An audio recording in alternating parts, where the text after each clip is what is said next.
Actor Vijayakanth அவர்களுக்கு car அப்படிங்கிறது ரொம்பவே பிடிக்கும் அப்படின்னும் அவர் முதல்ல பயன்படுத்தின கார் இன்ன வரைக்கும் அவங்களோட வீட்டில் ரொம்பவே பத்திரமா இருக்கு அப்படிங்கிற ரொம்பவே இன்ட்ரெஸ்டிங்கான விஷயங்கள்லாம் இப்போ சோசியல் மீடியாவில் வந்த வண்ணம் இருக்கு.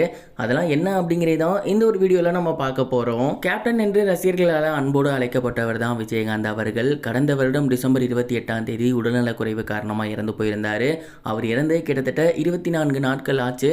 ஆனால் இன்ன வரைக்கும் அவரை பற்றின டாக்ஸ் அப்படிங்கிறது சோசியல் மீடியாவில் வந்த வண்ணம் இருக்கு. மக்களும் சரி அவர் கூட பழகியவர்களும் சரி நிறைய விஷயங்கள் அவரை பத்தி சொல்லிக்கிட்டே இருக்காங்க. அந்த அளவுக்கு ஏராளமான விஷயங்கள் விஜயகாந்த் சார் பண்ணியிருக்காரு. நம்ம நிறைய கேள்விப்பட்டிருக்கோம் விஜயகாந்த் சார் கொடுத்து பழகியவர் அப்படின்னு. ஆனா அவர் வாங்கியும் பழகியவர் தான். என்னடா சொல்ற அப்படின்னா விஜயகாந்த் சாருக்கு கார் வாங்குறது அப்படிங்கிறது ரொம்பவே பிடிக்குமாமா. அவருக்கு என்ன மாதிரியான புது ரக கார் வந்தாலுமே வாங்கிடணும் அப்படிங்கிற ஆசை இருந்திருக்கு. இந்த ஒரு ஆசைங்கிறது இன்னைக்கு நேற்று வந்தது கிடையாது. ஆரம்ப காலகட்டத்திலேருந்தே அவருக்கு இருந்திருக்கு. அதனால தான் அவர் சினிமாவில் நடிக்க வந்ததுக்கு அப்புறம் முதலாக ஒரு கார் வாங்கியிருந்தாரு பிரீமியர் பத்மினி. அந்த ஒரு காரை இன்னமும் பத்திரமா அவர் வச்சிருக்காரு. அதுக்கப்புறம் தொடர்ந்து என்ன மாதிரியான புது ரக கார் வந்தாலும் வாங்கியிருக்காரு. அவருக்கு பிறந்த நாள் வந்தா கூட அவங்களோட பையன்கள் 2 பேரும் புது வகையான காரை தான் வாங்கி அவருக்கு பரிசளிச்சிருக்காங்க. அண்ட் அவங்களோட பையன்கள் அவங்க அப்பாக்காகவே புதுசாக வர கார் எல்லாத்தையுமே வாங்கியிருக்காங்க. என்னதான் விஜயகாந்த் சார் புது வகையான பல மாடல் கார் வச்சிருந்தாலுமே அவர் ஃபர்ஸ்ட் வாங்கின கார் பிரீமியர் பத்மினி. அந்த ஒரு காரை இன்னமும் அவரோட வீட்டில் பத்திரமா வச்சிருக்காராமா. அண்ட் அவங்களோட கரேஜ்ல அந்த கார் இன்னமும் அவரோட நினைவா இருக்கு அப்படிங்கிறது தெரிய வந்திருக்கு. இந்த ஒரு செய்தியின் மூலமா கேப்டன் அவர்கள் கார் பிரியர் அப்படிங்கிறது தெரிய வந்து சோசியல் மீடியால ரொம்பவே வைரலா போய்கிட்டு இருக்கு. இது ஒரு புறம் இருக்க ரீசெண்டா நடிகர் சங்கம் சார்பில் கேப்டன் விஜயகாந்த் அவர்களுக்கு புகழஞ்சலி கூட்டம் நடத்தப்பட்டிருந்துச்சு. இதுல ஏராளமானோர் கலந்துக்கிட்டாங்க.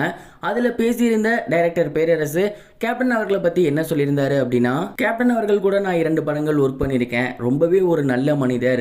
ஒருத்தர் செஞ்ச நல்லது தான் அவரோட கடைசி காலகட்டத்தில் அவர் யாரு அப்படிங்கிறத சொல்லும். அது விஜயகாந்த் சார் மூலியமா நான் நேர்லேயே பார்த்துருக்கேன். வயிறார அவர் சாப்பாடு போட்டாரு.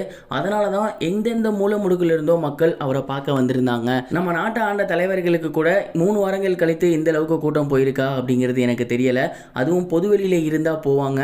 ஒரு கட்சி ஆபீஸ்ல இருக்கும்போது 3 வாரங்கள் கழித்தும் இன்னமும் மக்கள் கூட்டம் அங்க அலமோதிக்கிட்டே இருக்கு அப்படின்னா அதுதான் அவரோட உண்மையான ஒரு வெற்றி அப்படின்னு நினைக்கிறேன்.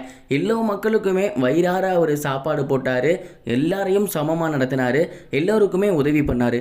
அந்த நல்ல குணங்கள் தான் அவரோட இறுதி நேரத்தில் மூல முடுக்கிலிருந்து மக்கள் வந்து பார்த்துருந்தாங்க. பின்னாடி அலைகடல் என போயிருந்தாங்க. இதுதான் அவரோட உண்மையான வெற்றி அப்படின்னு நான் நினைக்கிறேன். கேப்டன் அவர்கள் இந்த மண்ணை விட்டு மறைஞ்சாலும் நம்மளை விட்டு என்னைக்குமே மறைய மாட்டார். சினிமா மூலியமாகவும் சரி அவர் செஞ்ச நல்லது மூலியமாகவும் சரி நம்ம கூட தான் வாழ்ந்துகிட்டு இருப்பார் அப்படின்னு ரொம்பவே எமோஷ்னலாக பேசியிருந்தார். இந்த ஒரு வீடியோ கிளிப்ஸ் இப்போ சோசியல் மீடியாவில் ரொம்பவே வைரலாக போய்கிட்டு இருக்கு. இது வரைக்கும் கனெக்டிங் டிவிக்கு சப்ஸ்கிரைப் பண்ணனா மறக்காமல் சப்ஸ்கிரைப் பண்ணிக்கங்க. உடனடி அப்டேட்ஸ் பெறுவதற்கு நோட்டிஃபிகேஷன் பெல்லையும் கிளிக் பண்ணிக்கங்க.